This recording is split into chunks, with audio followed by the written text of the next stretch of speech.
Hi, thanks for joining me. Today I'm going to be going over the third problem from the 5th week of the Summer Invariants Maths competition. As always, I'll leave a link in the description below with all the details of the competition. Anyway, here's today's problem. We have a natural number n and a positive real number c. We want to prove that there exists some matrix A, which is n by n and has real entries, such that A itself is invertible, as is every matrix we can get from A by perturbing some or all of its entries by at most c. So I've got an example here. So in the case that n equals 2 and c equals 1, I claim that this A here is a valid A for this question here. Why is that the case? Well, we can quickly check that A is invertible. Well, let's look at its determinant. 4 times 4 is 16, minus 1 is 15, and 15 is clearly non-zero. So A is invertible. Cool, we've met the first condition. Now we have to check it meets the second condition, i.e. if we perturb its entries by at most c, we still have an invertible matrix. Well, if we look at A tilde, which is going to be some perturbation of A, where we change the entries by at most c. Okay, let's call it alpha, beta, gamma, delta. Okay, ooh, ignore this bit for a minute. Okay, well, what do we know? Well, because c in this case is 1, then we know that alpha and delta are going to be at least 3. Okay, because we're only allowed to change these entries by at most 1, so they're going to be at least 3. So, of course, that means that alpha times delta is going to be at least 9.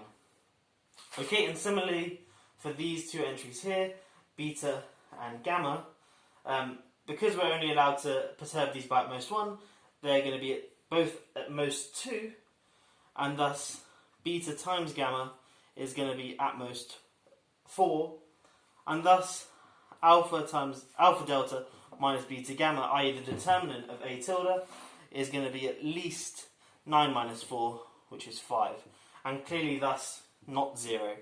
And so A tilde is always going to be invertible. So this A works in this case here when n is 2 and c is 1. And here I've got an example that doesn't work. So this A isn't valid in the case n equals 2 and c equals half. Why is that the case? Well, from this I can get the matrix. Well, let me write it here. A tilde equals a half, a half, a half, a half. Okay, because obviously 1 minus a half is perturbing each entry by exactly half. These two ones subtracting a half and these two ones adding a half to get this matrix here, and clearly that's not invertible. Okay, so if you want to have a go at this problem, remember we're looking for general n and a general c bigger than 0. If you want to have a go at the problem, pause the video now and give it a go, and I'm going to jump straight into a solution.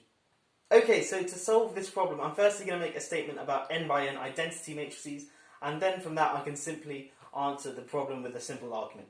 Okay, firstly, an n by n identity matrix has determinant 1. It's a very standard property. Now what I'm going to do is consider a matrix which is similar to the n by n identity matrix, and I'm going to call it I tilde. Okay, and I'm going to call its entries, I'm going to think of its entries as variables, like so. Okay, as you would the same way you label a standard matrix. Okay, so each of the entries in here are going to be similar to the corresponding entries in the identity matrix. So, for example, each of the entries on the diagonal will be very, very close to 1, and I'll define what close is in just a second. And all the other entries will be close to 0.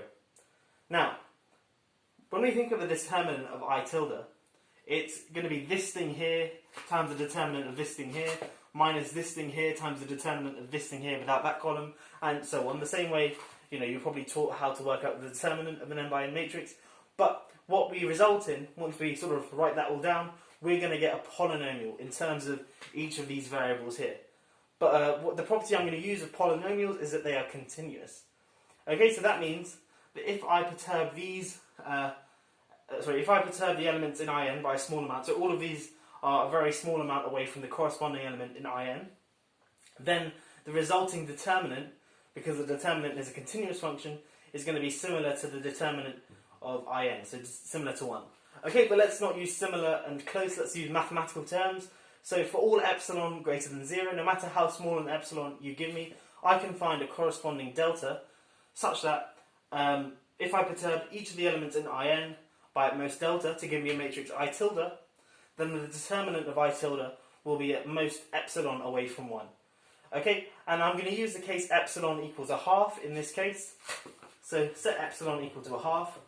Then by this continuity argument I just gave, because the determinant of I tilde is a continuous function in terms of these variables here, there exists some delta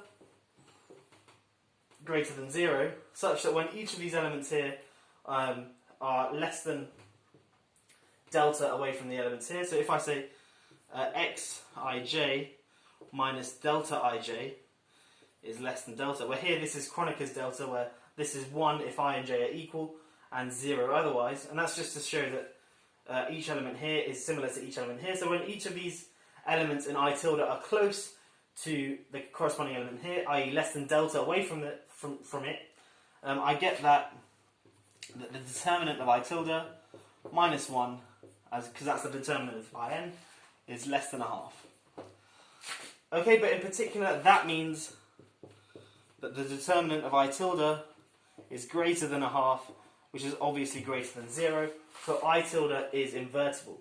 So what have I shown? I've shown that there exists some positive number delta, such that when I perturb all the elements in the identity matrix by at most delta, I'm going to result in an invertible matrix. Now let's use this to answer the problem.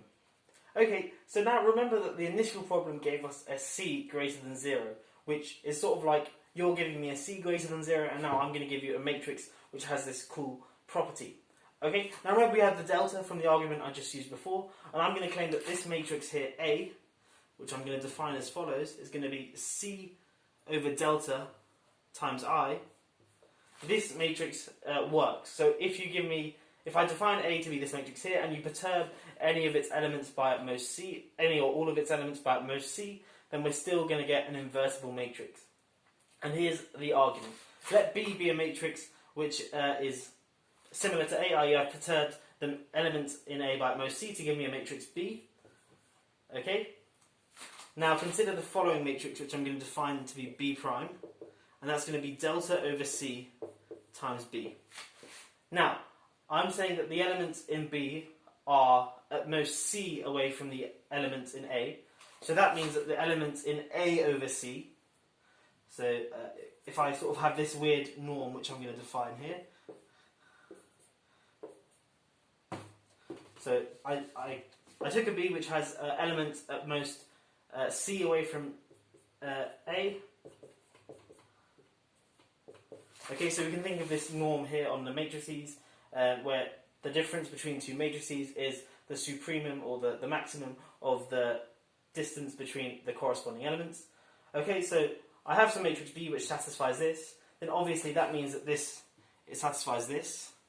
So in other words, if I take the matrix A divided by the constant C and B divided by the constant C, and remember C is bigger than 0, so this is fine, then A over C minus B over C is going to be less than or equal to 1. Now look at this norm here.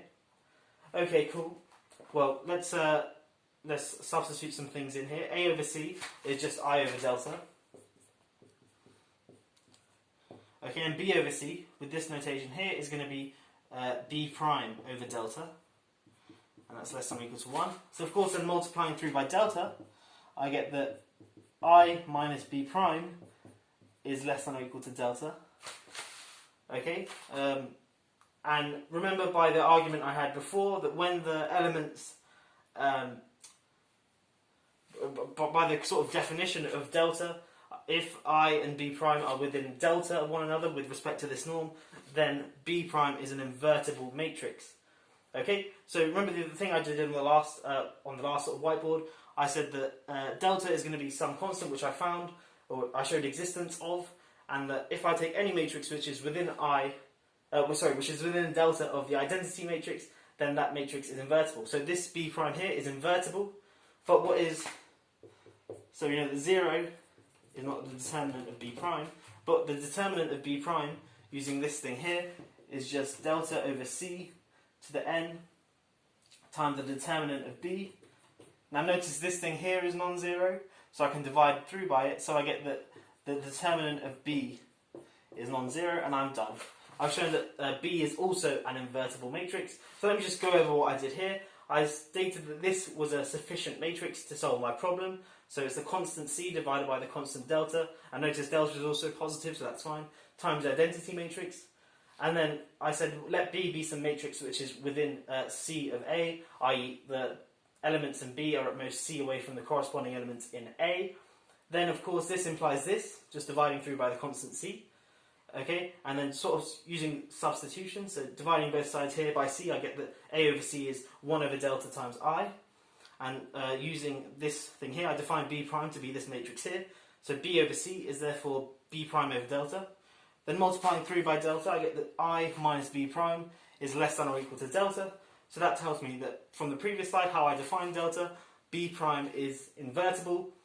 Then looking at this line here, B prime is invertible, which means its determinant is non-zero, and the determinant of B prime is this thing here, a non-zero constant times determinant of B, and of course because the determinant of B times the non-zero constant is non-zero, that means that the determinant of B is non-zero, and thus B is invertible, and I'm done. I've shown that any matrix which is at most C away from A is invertible, has non-zero determinant. I hope you have enjoyed this video. It's quite a cute proof. Perhaps there are other ways to solve it as well, but join me in the next video and in the other ones too, in which I solve all the other problems. Have a great day.